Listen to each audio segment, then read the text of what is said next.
Bonjour à tous.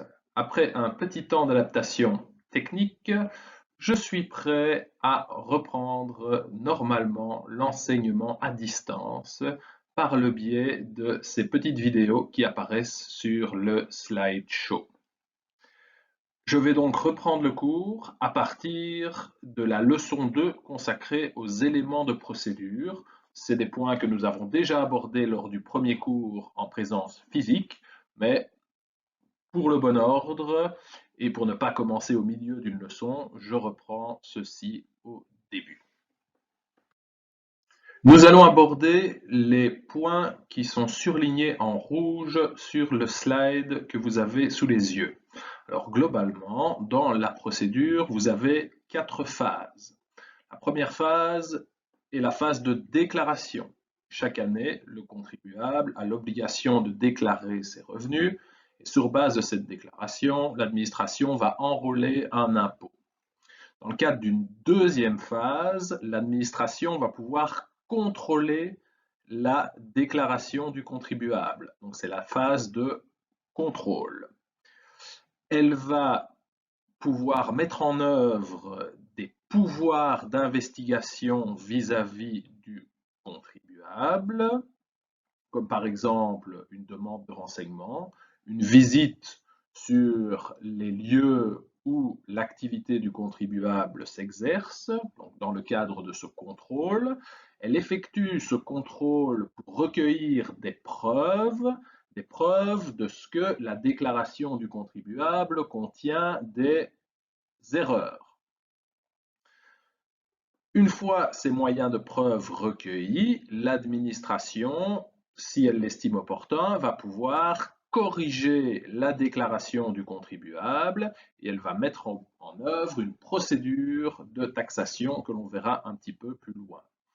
Cette procédure de taxation débouche sur l'enrôlement d'une cotisation rectificative s'il y a lieu. Ça, c'est la deuxième phase, la phase de contrôle.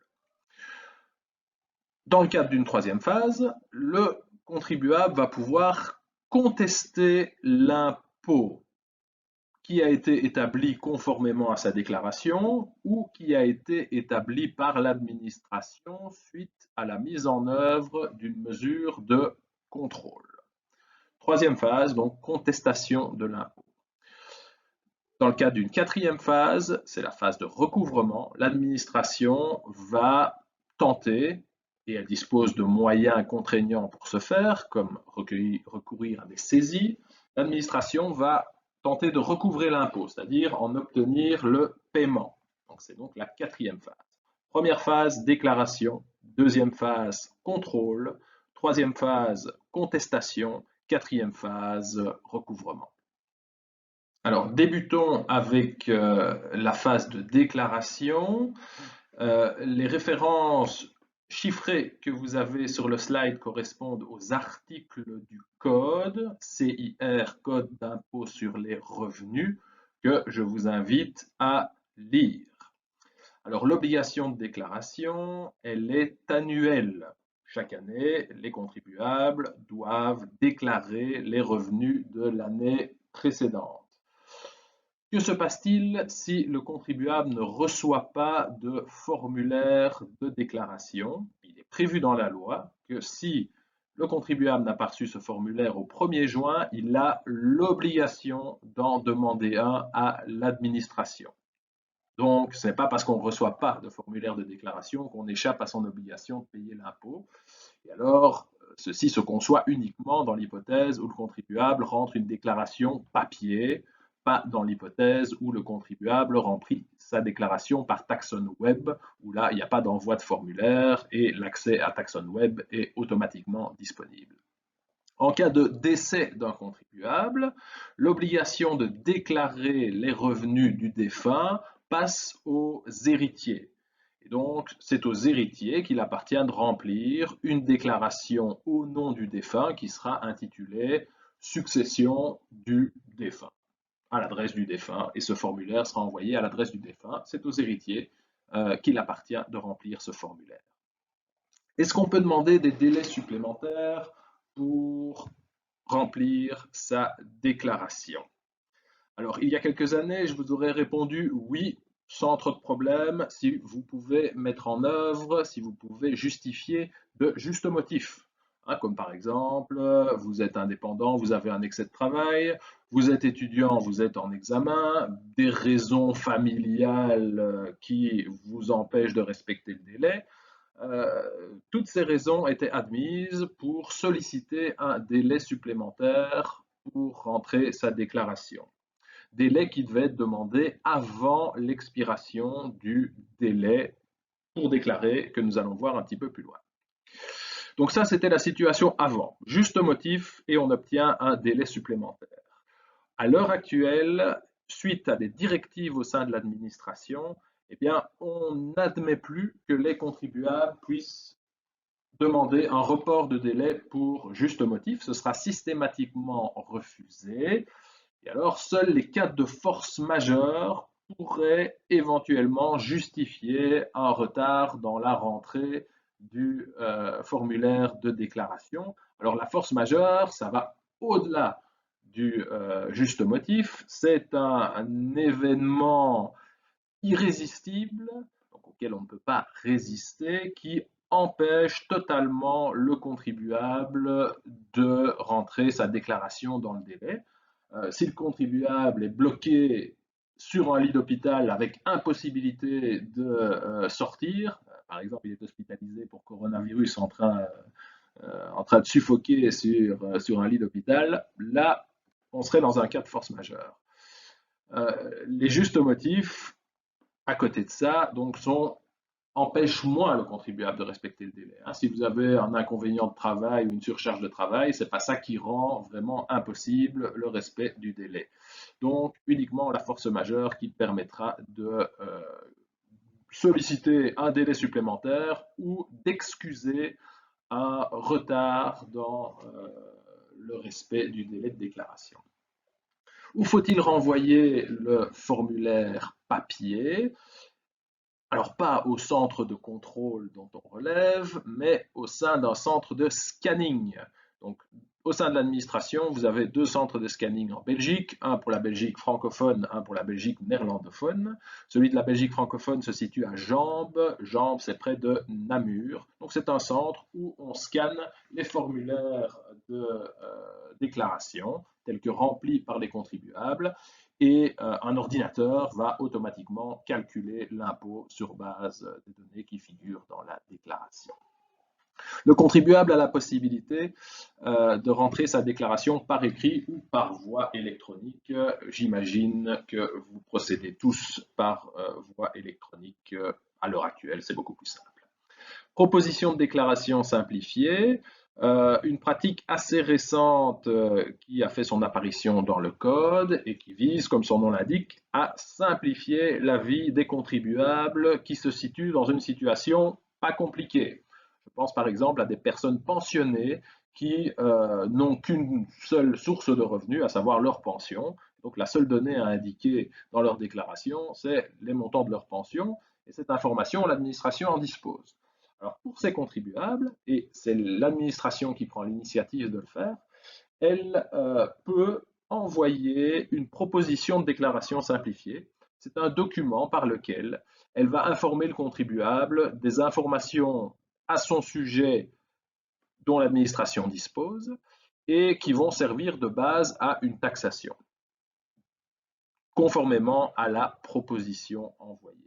Alors, si le contribuable ne réagit pas, il sera taxé conformément à la proposition. S'il réagit et il dispose d'un délai pour ce faire, pour dire « Ah, là, il y a une erreur », eh bien, l'administration va le taxer sur base des informations en sa possession et des informations complémentaires envoyées par le contribuable. Donc, le but est de faciliter la vie des contribuables qui sont dans une situation simple et c'est une initiative heureuse. Rentrer sa déclaration, c'est une obligation légale. Si le contribuable ne respecte pas ces obligations, il s'expose à différentes sanctions. Parmi ces sanctions, vous avez tout d'abord les sanctions administratives. Les sanctions administratives, vous en avez de deux types, les accroissements et les amendes. Donc, si un contribuable ne respecte pas son délai de déclaration, l'administration va pouvoir le taxer et en plus appliquer l'une ou l'autre sanction administrative prévue par la loi. Vous avez tout d'abord l'accroissement d'impôt. L'accroissement d'impôt, c'est un pourcentage de l'impôt qui varie en fonction du nombre d'infractions et de l'existence de fraude ou pas. Vous avez donc une échelle d'accroissement qui varie entre 10% et 200%. Alors 10%, c'est une première infraction sans intention d'éluder l'impôt, sans intention de fraude. 200%, c'est une infraction accomplie avec intention frauduleuse et avec utilisation de faux documents, par exemple une fausse facture. Alors, pourcentage de l'impôt, imaginez qu'un contribuable a un impôt de 100 à payer. Si on lui applique un accroissement de 10%, eh bien, vous avez une sanction de 10 qui se rajoute aux 100 d'impôt. C'est comme ça qu'on calcule les accroissements. À côté de ça, vous avez une série d'amendes administratives qui sont prévues et dont le montant est fixe, donc un seul montant, et il varie en fonction aussi d'une échelle qui est fixée par la loi. Donc le montant, ça va de 50 à 1250 euros. C'est plus rare en pratique, mais on en croise quand même assez régulièrement. Premier type de sanction, les sanctions administratives. Deuxième type de sanction, la taxation d'office. Donc ça, c'est une procédure de taxation que l'administration va pouvoir utiliser en cas de contrôle. On verra ça un petit peu plus loin, que l'administration va pouvoir utiliser. Donc, s'il y a absence de déclaration, l'administration peut utiliser la taxation d'office. Et la caractéristique de la taxation d'office, c'est qu'elle implique un renversement de la charge de la preuve. Dans le cadre de la taxation d'office, l'administration taxe le contribuable sur base des informations dont elle dispose et c'est à celui-ci, c'est au contribuable de prouver que l'administration a tort. Donc, la charge de la preuve appartient au contribuable, charge de la preuve de prouver que l'administration a tort. La règle normale est une règle de charge de la preuve qui incombe à l'administration. Le contribuable dépose sa déclaration, l'administration prend la déclaration comme base de la taxation jusqu'à preuve du contraire et c'est à l'administration de prouver que les informations contenues dans la déclaration sont inexactes. La charge de la preuve appartient à l'administration, ça c'est la règle générale. Si le contribuable n'a pas rentré sa déclaration, il y a un renversement de la charge de la preuve qui est opéré. L'administration taxe sur base de ce qu'elle peut trouver et c'est au contribuable de prouver que l'administration a eu tort. La charge de la preuve incombe au contribuable et c'est une sanction défavorable liée au non-dépôt d'une déclaration dans les délais. Troisième sanction, une prolongation des délais d'imposition. Nous allons voir que quand le contribuable ne dépose pas sa déclaration à temps, assez logiquement, l'administration va avoir plus longtemps pour le taxer. Le délai de déclaration, quel est-il? En IPP impôt des personnes physiques, il est indiqué sur le formulaire de déclaration. C'est généralement une date qui tourne aux alentours du 30 juin de l'année de déclaration, ou en d'autres termes, l'exercice d'imposition. 30 juin en cas de déclaration papier. En cas de rentrée par Taxon Web, vous avez un délai qui court généralement jusqu'aux alentours du 15 juillet. Alors, troisième possibilité,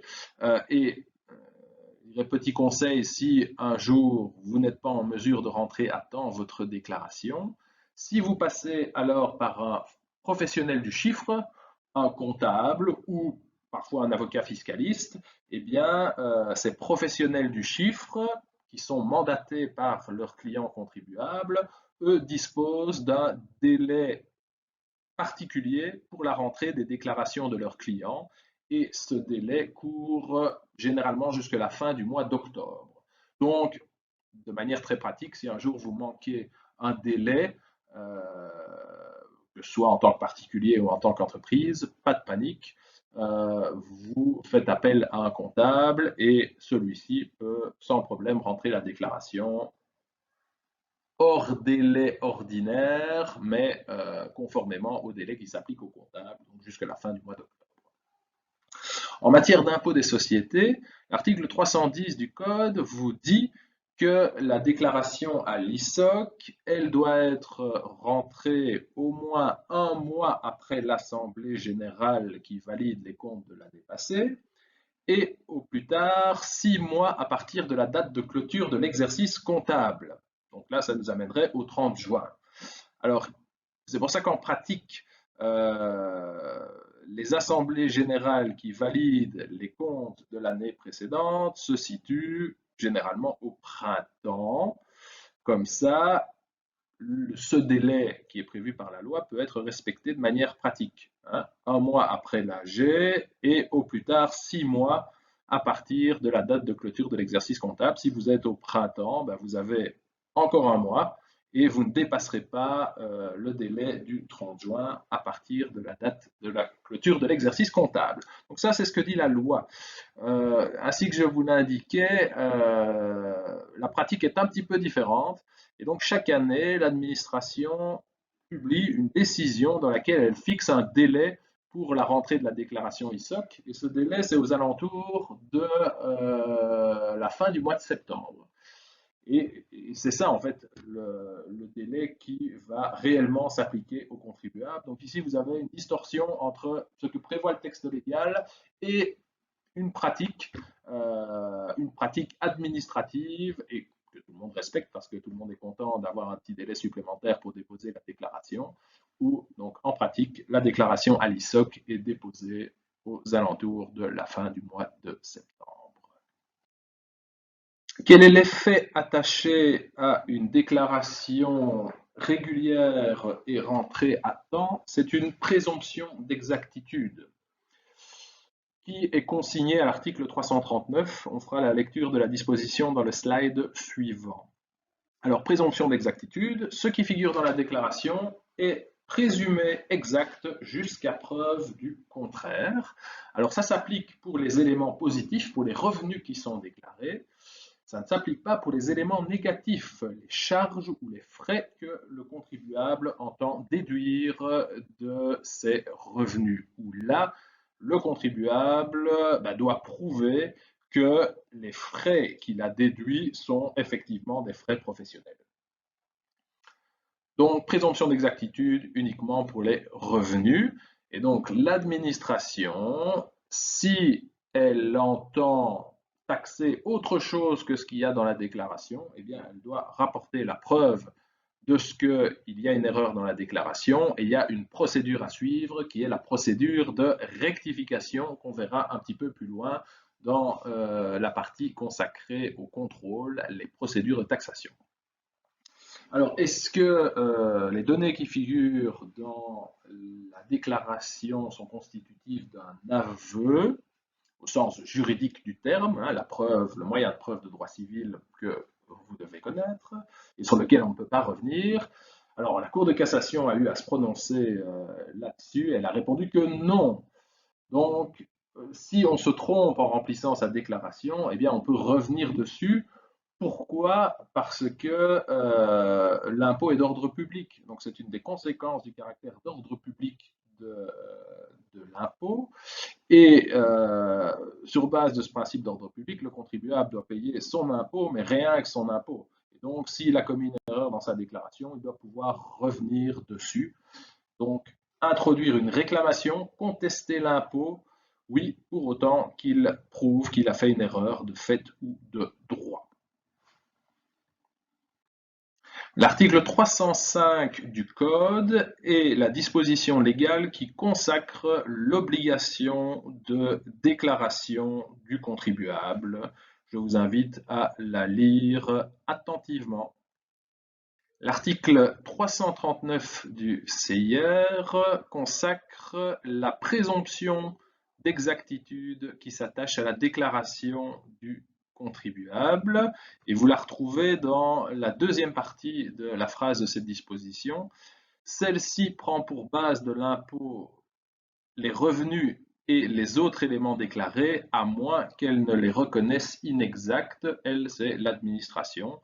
Donc ça veut dire il y a une présomption d'exactitude attachée à la déclaration, et si l'administration entend taxer autre chose, elle doit reconnaître les informations de la déclaration inexacte et rapporter la preuve du caractère inexact de ces informations. Il y a différents délais prévus par la loi qui rythment la procédure fiscale, et ces délais sont extrêmement importants, d'où la présence du petit indicateur sur le slide qui vous dit « Attention ici ». Alors, les délais en question peuvent s'appliquer à différentes phases de la procédure, que j'ai numérotées de 1 à 4 dans le premier slide. Donc, les délais d'enrôlement, ça s'applique à la phase de déclaration et à la phase de contrôle. J'y reviendrai en détail. Les délais d'investigation, ça s'applique uniquement à la phase de contrôle. Et le délai de recouvrement, ça s'applique à la phase de recouvrement qui est la quatrième phase que j'ai décrite. Nous allons voir dans le cadre de ce slide consacré au délai d'imposition uniquement le délai ordinaire et les deux délais extraordinaires, donc les deux premiers points, pas les deux derniers.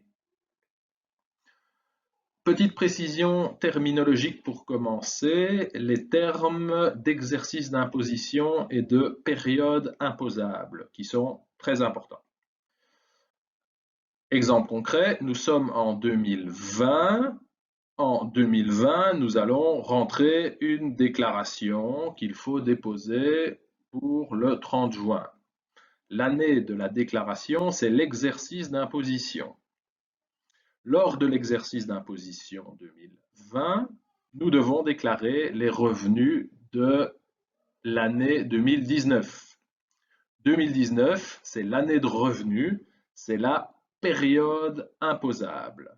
Donc, exercice d'imposition, l'année de déclaration, période imposable, l'année de revenus qui précède l'année de déclaration. Le délai ordinaire d'imposition. Il s'applique quand le contribuable a rentré sa déclaration dans les temps, donc ici au 30 juin de l'année 2020. Lorsque cette déclaration a été rentrée, l'administration dispose d'un délai ordinaire pour taxer le contribuable sur base de sa déclaration.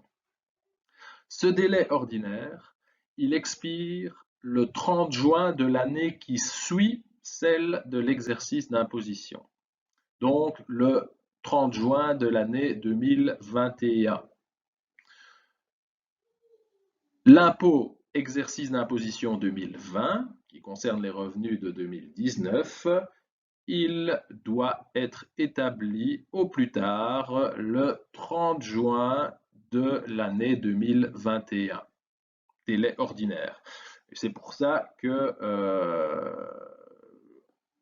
il y a quelques années, la plupart des contribuables recevaient l'avertissement extrait drôle aux alentours du mois de juin, donc de l'année qui suit l'année de la déclaration. Aujourd'hui, parce que ça se fait de manière informatisée, ça va un petit peu plus vite. Alors, autre délai qui s'applique, ce sont les délais extraordinaires. Vous en avez deux, un délai de 3 ans et un délai de 7 ans qui s'applique en cas d'intention frauduleuse. Et là, c'est à l'administration de prouver que le contribuable a fraudé, et cela va justifier l'utilisation d'un délai d'imposition de 7 ans.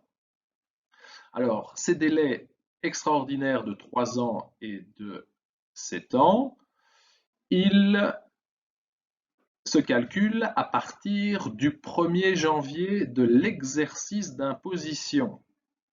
Donc, pour l'exercice d'imposition 2020, le délai extraordinaire de 3 ans, comptez sur vos doigts, faites une ligne du temps, va courir jusqu'au 31/12/2022. Vous avez 3 années complètes. S'il y a fraude, charge de la preuve appartient à l'administration, le délai va être augmenté de 4 ans supplémentaires pour avoir un total de 7 ans à partir du 1er janvier de l'exercice d'imposition, et ce délai va courir jusqu'au 31/12/2026.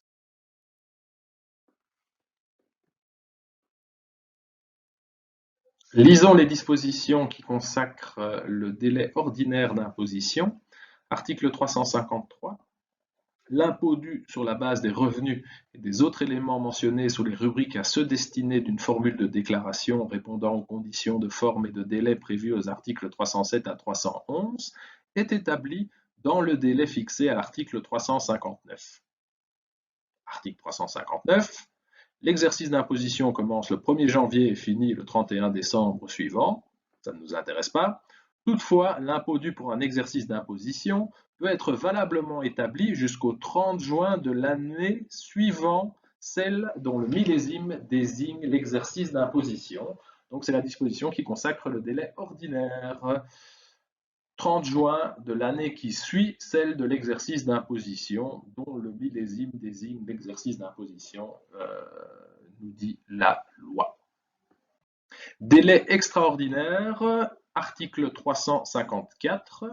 En cas d'absence de déclaration, de remise tardive de celle-ci, ou lorsque l'impôt dû est supérieur à celui qui se rapporte aux revenus imposables et aux autres éléments mentionnés sous les rubriques à ceux destinés d'une formule de déclaration répondant aux conditions de forme et de délai prévues aux articles 307 à 311, l'impôt ou le supplément d'impôt peut, par dérogation à l'article 359, être établi pendant 3 ans à partir du 1er janvier de l'année qui désigne l'exercice d'imposition pour lequel l'impôt est dû. Donc 3 ans à dater du 1er janvier de l'exercice d'imposition. C'est le premier délai extraordinaire qui s'applique à l'administration. Alors, ici, vous voyez que lorsque le contribuable rentre sa déclaration normalement, l'administration doit appliquer le délai ordinaire. Ok.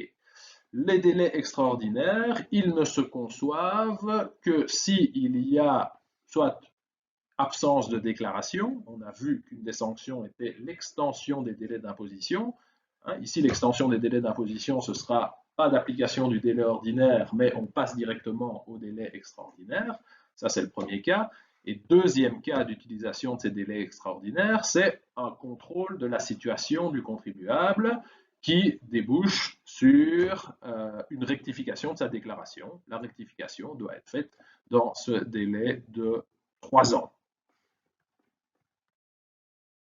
Le délai de 3 ans est prolongé de 4 ans en cas d'infraction aux dispositions du présent code ou des arrêtés pris pour son exécution commise dans une intention frauduleuse ou à dessein de nuire. Donc c'est le délai extraordinaire de 7 ans à partir du 1er janvier de l'exercice d'imposition qui s'applique en cas de fraude. On passe ce slide. On va passer également ces autres délais spéciaux d'enrôlement.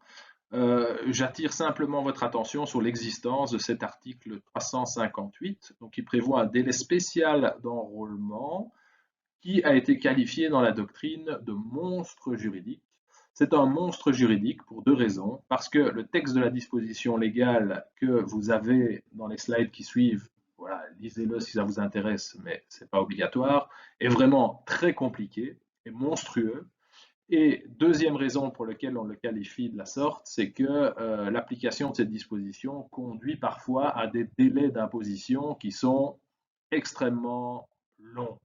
Ça peut aller jusqu'à une trentaine d'années à dater du 1er janvier de l'exercice d'imposition. Donc c'est une disposition totalement exorbitante du droit commun qui confère à l'administration un pouvoir vraiment très important pour taxer les contribuables, peut-être un peu trop.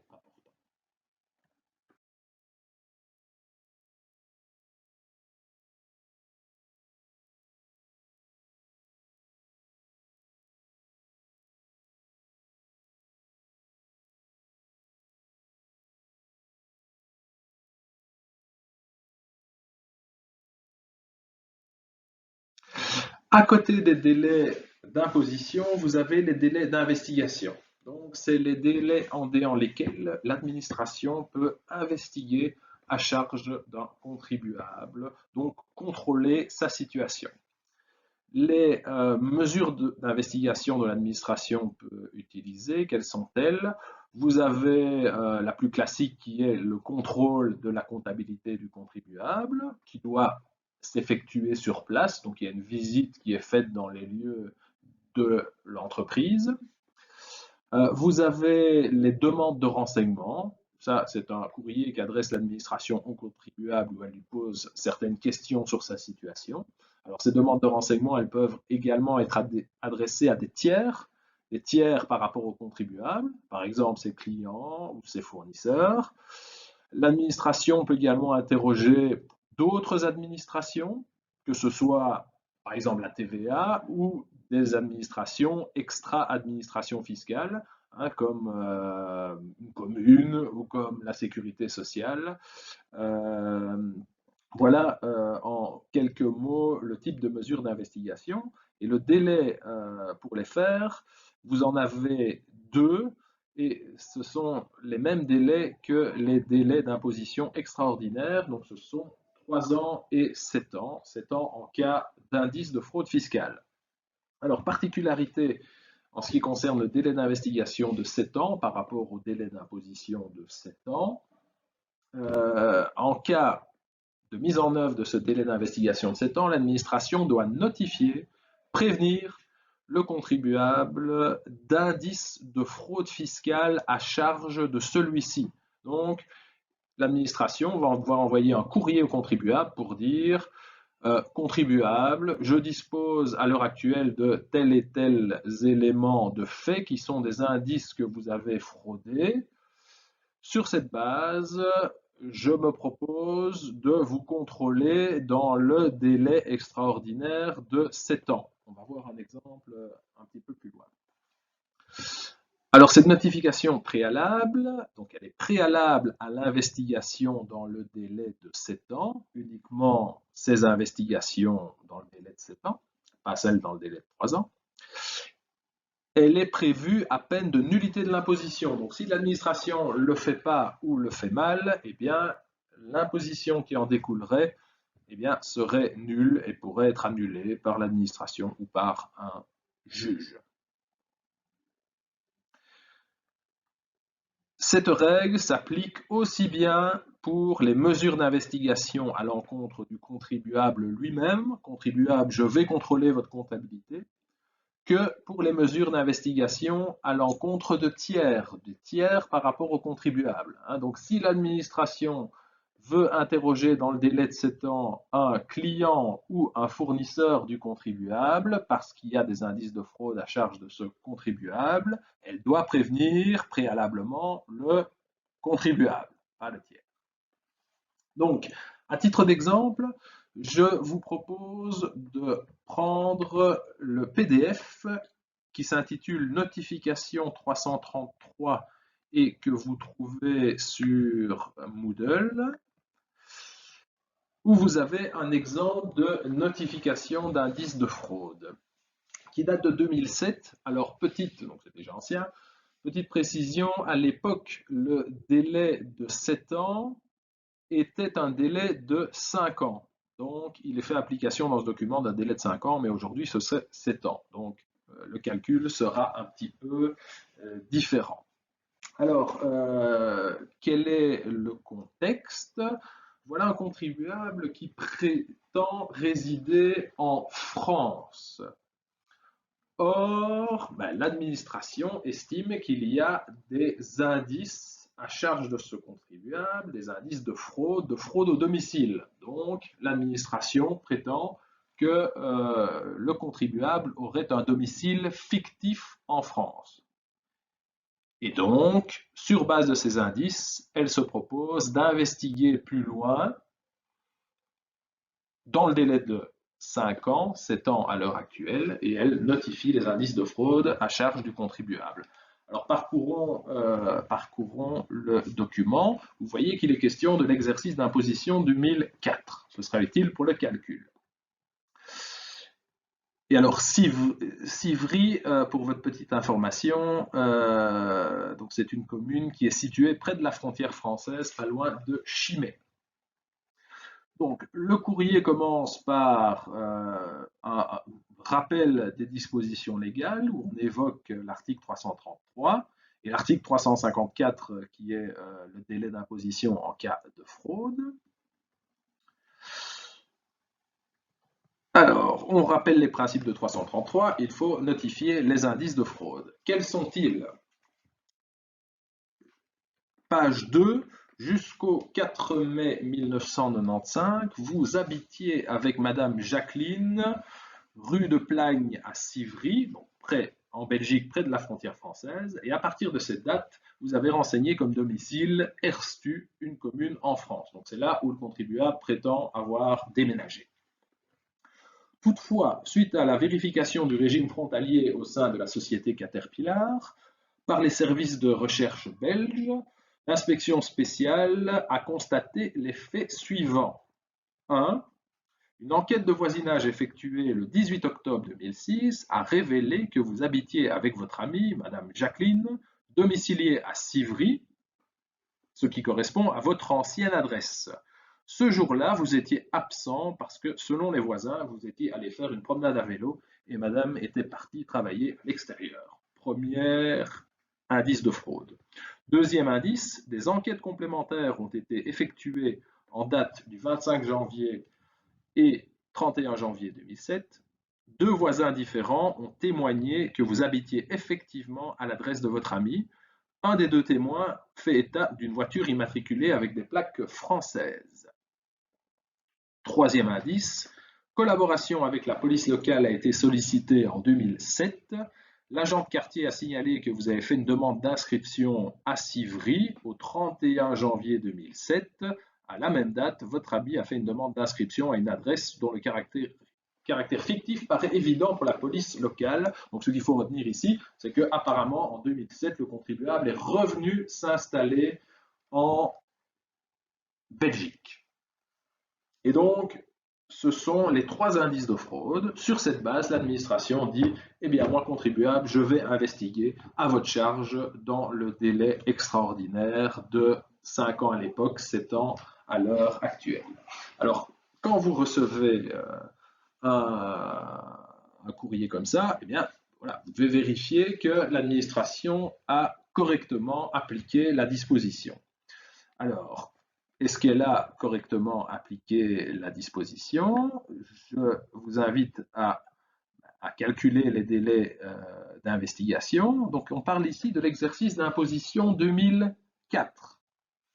Bien.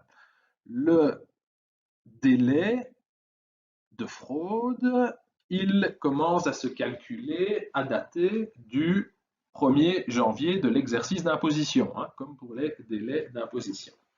Donc, on commence à calculer à partir du 1er janvier 2004. On va calculer le délai de 3 ans, 1er janvier 2004, 2005, 2006, 2007. Le délai de 3 ans court jusqu'au 31 décembre 2006. Au-delà, il faut une notification préalable d'indice de fraude pour agir dans le délai supplémentaire prévu en cas de fraude. Voyons voir ce qu'il en est. Donc, on vous dit qu'il y a une enquête de voisinage au 18 octobre 2006. C'est bon, on est dans le délai de 3 ans. Et puis, on vous dit qu'il y a une enquête complémentaire effectuée le 25 janvier 2007. Là, c'est pas bon. Donc, l'administration avoue dans ce courrier qu'elle a fait une mesure d'investigation au-delà du délai de 3 ans et elle l'annonce après coup. Donc, l'obligation de notification préalable n'est pas respectée. Et dès lors, c'est du pain de béni quand vous recevez un courrier comme ça, parce qu'il suffit de répondre, eh bien, chère administration, je vous rappelle le prescrit de l'article 333 et vous ne l'avez manifestement pas respecté. Et dès lors, toute imposition qui découlerait des mesures d'investigation illégales que vous entreprendriez, eh bien, serait susceptible d'annulation. Donc, Voilà un cas tout à fait particulier. Donc, ici, on est en 2007, la mesure qui constate l'indice de fraude, mais cette mesure a été effectuée au-delà du délai de 3 ans, dans le délai où il était nécessaire de notifier préalablement. Ici, ce n'est pas préalable, vu qu'on vous dit que ça a déjà eu lieu, donc c'est prévu à peine de nullité, ce serait une nullité de l'imposition. Donc ça, l'administration avait mal calculé. Alors, autre réflexe qu'on doit avoir par rapport à ce type de document, c'est de dire ce qui est mentionné dans l'avis, est-ce que on peut parler véritablement d'indice de fraude? Hein, si on relit le document en question, on voit qu'il y a une enquête de voisinage et on vous dit, vous êtes, voilà, on a interrogé les voisins. Donc, il faut imaginer le fonctionnaire de l'administration sonner à la porte et demander de me poser des questions au sujet d'un contribuable, ça se fait. Et vous êtes allé faire une promenade à vélo et madame était partie à l'extérieur. Alors, partie travailler à l'extérieur. Est-ce que le fait de faire une promenade à vélo en 2006 est un indice de fraude par rapport à l'exercice d'imposition 2004, revenu 2003? Voilà, on peut se poser la question sur le fond si les éléments factuels qui sont mentionnés sont de véritables indices de fraude et voilà, ça porte inévitablement à discussion. Donc voilà l'hypothèse de notification d'indice de fraude que je voulais voir avec vous. Passons maintenant aux procédures de taxation. Nous sommes ici dans la phase de contrôle. L'administration a investigué à charge du contribuable dans les délais qui s'imposent et que nous avons vus. Elle a investigué, elle a recueilli des moyens de preuve et sur base de ces moyens de preuve, elle va corriger la situation du contribuable. Et pour ce faire, elle doit respecter des procédures. Des procédures de taxation, vous en avez deux. D'une part, la procédure de rectification, d'autre part, la procédure de taxation d'office dont nous avons déjà dit un mot. La procédure la plus courante, c'est la procédure de rectification qui est visée à l'article 346 du Code. Alors, dans le cadre de cette procédure, l'administration doit prévenir le contribuable des motivations pour lesquelles elle va corriger sa situation. Et alors, ces motivations sont contenues dans un document qu'on appelle l'avis de rectification, qui est une formalité préalable et substantielle. C'est un document que l'administration doit obligatoirement envoyer au contribuable avant de rectifier sa situation. Alors, vous avez un exemple d'avis de rectification sur Moodle. Je vous invite à le consulter. Et dans ce document, il était question d'un contribuable qui n'avait pas déclaré les revenus d'un compte situé à l'étranger. Et donc, ce qu'indique l'administration dans cet avis de rectification, c'est qu'elle a reçu de la part d'une administration étrangère des données qui font apparaître que le contribuable n'a pas déclaré certains revenus produits par son compte à l'étranger, hein, par exemple des intérêts ou des dividendes. Et sur base de ces informations, qui prévoient un montant de revenus, eh bien, elle va taxer et rectifier la déclaration du contribuable. Elle le prévient par le biais de cet avis de rectification. Alors, par l'avis de rectification, il est donné un délai au contribuable pour répondre à l'avis de rectification. Donc, le contribuable doit répondre à l'avis de rectification envoyé par l'administration. Alors, soit il dit qu'il est d'accord, s'il n'a pas de remarque, ou alors il peut contester en disant vous vous êtes trompé pour telle ou telle raison. L'administration doit attendre l'écoulement de ce délai de réponse d'un mois avant d'établir l'imposition. Les exceptions, nous ne voyons pas. L'article 346 du Code est la disposition donc, qui consacre cette obligation d'envoyer un avis de rectification. Je vous invite à la lire avec attention. Donc, c'est une formalité préalable et substantielle. et l'administration doit laisser au contribuable un délai d'1 mois pour répondre à l'avis de rectification, et c'est une obligation dans le chef du contribuable. Alors, j'attire votre attention sur l'alinéa 3 de la disposition qui prévoit que l'administration doit aussi répondre à la réponse du contribuable à l'avis de rectification. Donc, d'abord un avis de rectification, un délai d'1 mois, une réponse du contribuable qui est attendue obligatoirement, et ultérieurement et avant la taxation, l'administration doit répondre à la réponse, c'est-à-dire qu'elle doit indiquer au contribuable les arguments que celui-ci a développés qui ont été retenus et ceux qui n'ont pas été retenus et en donner les raisons. Donc là encore, c'est une obligation à charge de l'administration. Si elle ne le fait pas, eh bien la taxation tombe. Donc, il y a une série d'obligations qui sont imposées aux parties pour mettre en œuvre une discussion préalable à la taxation, et il faut absolument les respecter.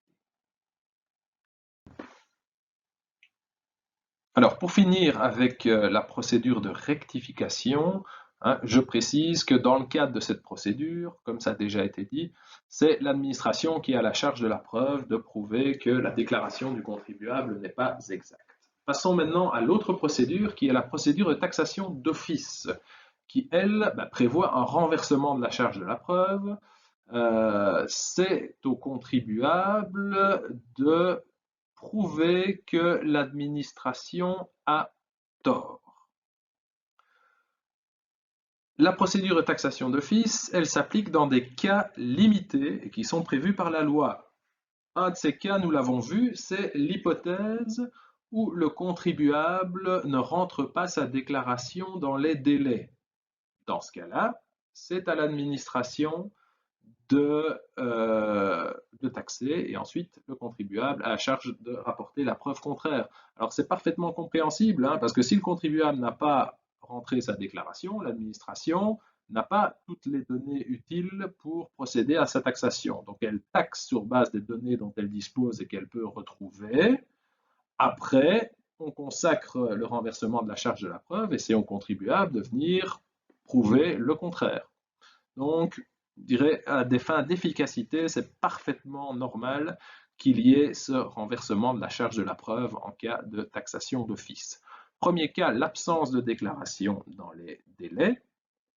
Deuxième cas, le contribuable n'a pas éliminé dans le délai consenti à cette fin le ou les vices de forme dont serait entachée sa déclaration.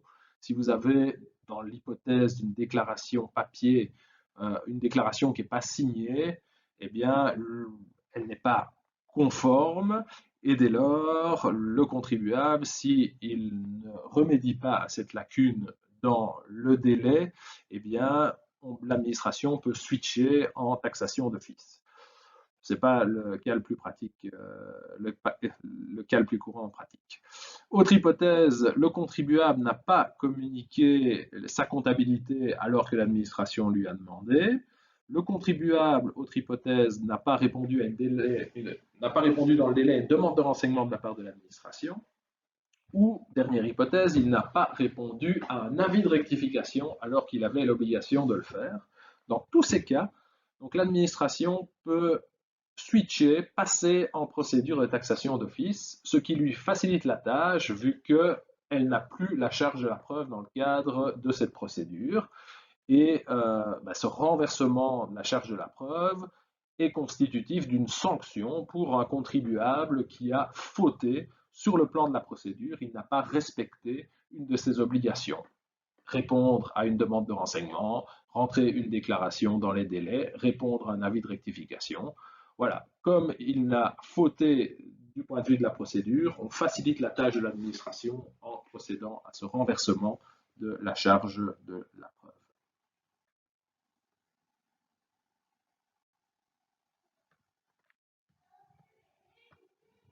Donc, en procédure de taxation d'office, vous avez le même système où le contribuable a l'obligation de répondre à la notification d'imposition d'office.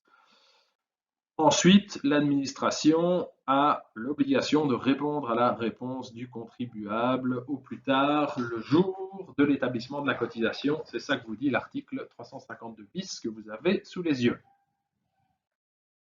Alors, un petit mot sur l'établissement de l'impôt. Donc, on parle en IPP et en ISOC d'enrôlement. Alors, enrôler, c'est inscrire dans un rôle. Le rôle, c'est quoi? Le rôle, euh, je dis toujours, c'est un peu comme Dieu. Personne ne l'a jamais vu, mais on est sûr qu'il existe. En fait, c'est pas tout à fait comme Dieu, donc c'est plutôt comme le coronavirus. Donc, le rôle, c'est une espèce de matrice informatisée. Et dans cette matrice, vous avez différents compartiments. Chaque compartiment correspond à un contribuable. Alors le fait d'enrôler consiste pour l'administration à inscrire dans le compartiment qui correspond à un contribuable un montant qui est dû par le contribuable ou qui est dû par l'administration à titre de remboursement. Donc ça, c'est l'action d'enrôler, inscrire un montant dans un rôle. Et ce rôle, il est informatisé. Ça, c'est l'action d'enrôler.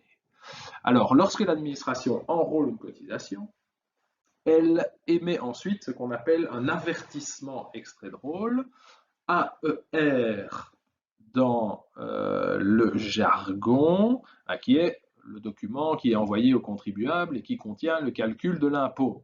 On avertit le contribuable de l'enrôlement de la cotisation.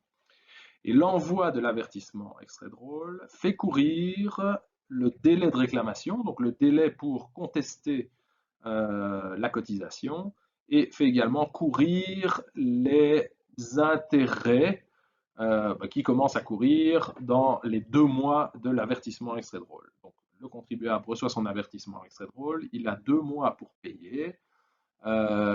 S'il ne respecte pas cette obligation, eh bien, les intérêts commencent à courir à ce moment-là. Ce sont les effets de l'enrôlement.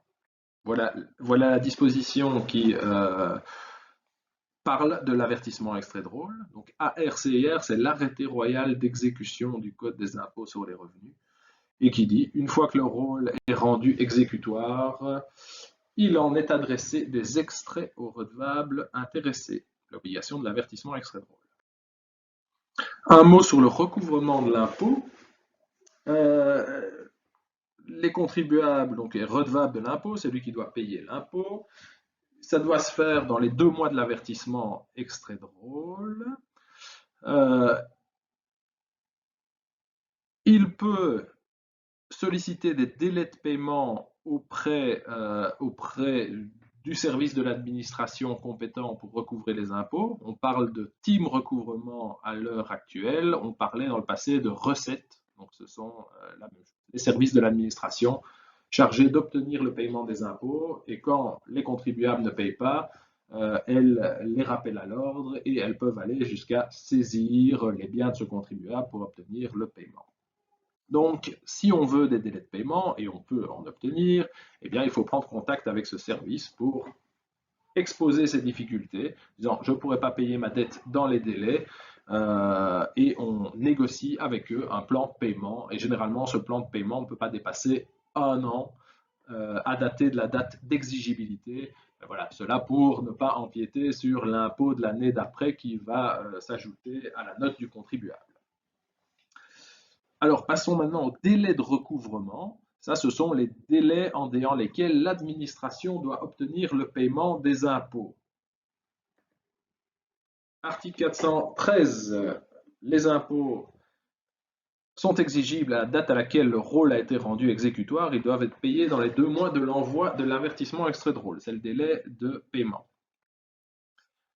Le délai de recouvrement, donc, c'est le délai en lequel l'administration doit obtenir le paiement. Si elle ne respecte pas ce délai, eh bien, l'administration est le bec dans l'eau. Elle ne peut plus demander le paiement des impôts.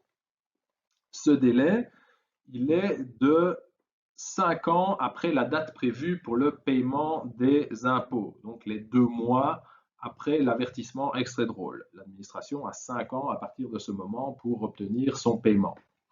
Alors, après 5 ans, c'est une prescription, et cette prescription, vous imaginez, peut être interrompue ou suspendue.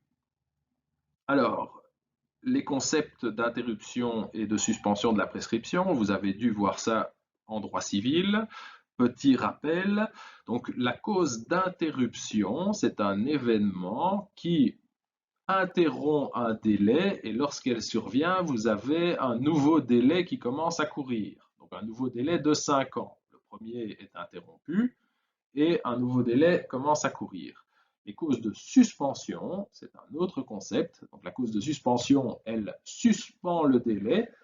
Là, le délai est arrêté dans le temps, un peu comme si on tire sur un élastique. Lorsque la cause de suspension s'arrête, eh bien, le délai est relâché et c'est le même délai qui continue à courir. Interruption, nouveau délai, suspension, le même délai qui continue à courir. Alors, quelles sont les causes d'interruption de la prescription? Vous en avez deux. Premièrement, la renonciation au temps couru et deuxièmement, le commandement ou plus communément une mise en demeure adressée au contribuable. Alors, quand l'administration voit arriver l'expiration du délai de 5 ans, il y a une petite lumière qui s'allume et elle dit « je vais contacter le contribuable ». Et elle invite ce contribuable à renoncer à la prescription. Donc c'est un courrier par lequel l'administration dit « voilà, ça fait 5 ans que vous devez payer cette dette d'impôt. Je vous invite à me retourner un papier dans lequel vous indiquez et vous signez que vous renoncez au temps couru de la prescription.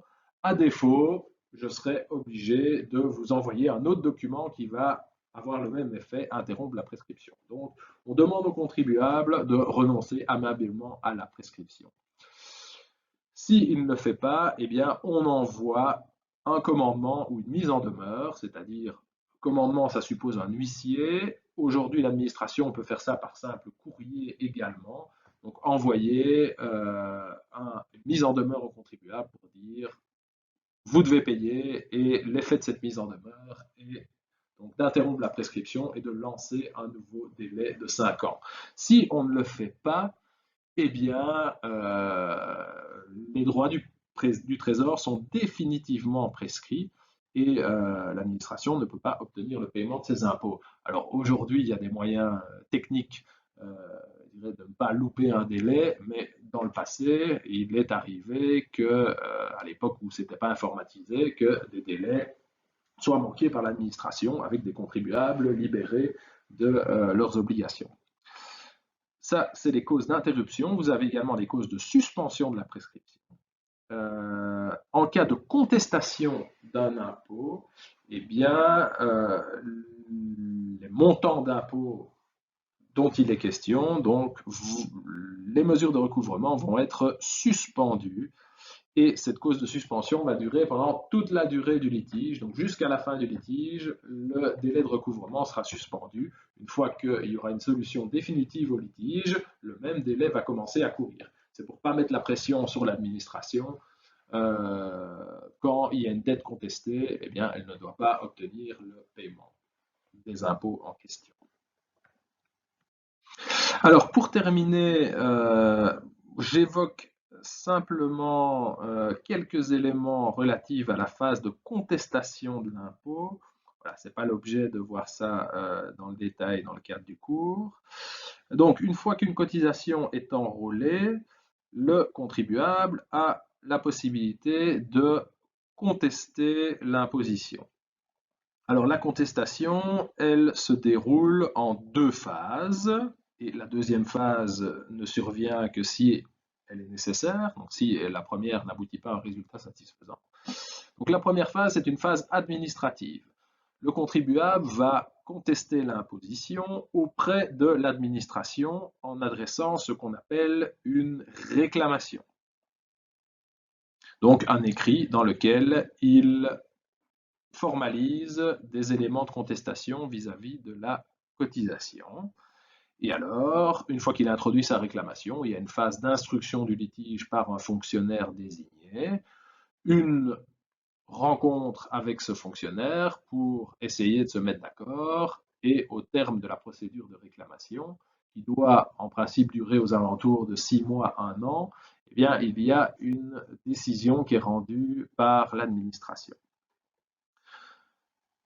Si le contribuable n'est pas d'accord avec cette décision, eh bien, il peut passer à la deuxième phase, qui est une phase judiciaire. Donc, on introduit un recours devant le tribunal et on conteste l'imposition après la décision sur la réclamation. Dans cette phase judiciaire, vous avez différents degrés de juridiction. Vous avez le tribunal de première instance, ensuite, si on n'est pas d'accord, la cour d'appel, et puis éventuellement cassation, s'il y a des motifs de cassation, pour des raisons que vous devez en principe connaître sur base de ce que vous avez vu dans un cours de droit judiciaire sur les compétences de la cour de cassation. Et donc la phase, mais si vous ne savez pas, c'est pas très grave. La phase judiciaire peut durer extrêmement longtemps parce que certains cours et tribunaux sont vraiment engorgés à l'heure actuelle. Par exemple, quand vous introduisez aujourd'hui une affaire à Namur, eh bien, vous avez une audience en 2024. Donc, rien que pour la première instance, ça met déjà aux alentours de 4 ans. Donc, si vous ajoutez à ça un appel, une cassation, et puis éventuellement un retour en appel, vous pouvez avoir des procédures qui s'étalent sur des dizaines d'années, voire plus. Mais ce n'est pas toujours le cas. Donc, voilà les éléments que je voulais voir avec vous. Donc, 2 phases, une phase administrative, réclamation auprès de l'administration, et ensuite une phase judiciaire, contestation devant les cours et tribunaux. Et on en reste là pour ce qui est de la contestation de l'impôt, ainsi que pour les autres slides consacrés aux éléments de procédure. Donc, ceci clôture le chapitre sur les éléments de procédure.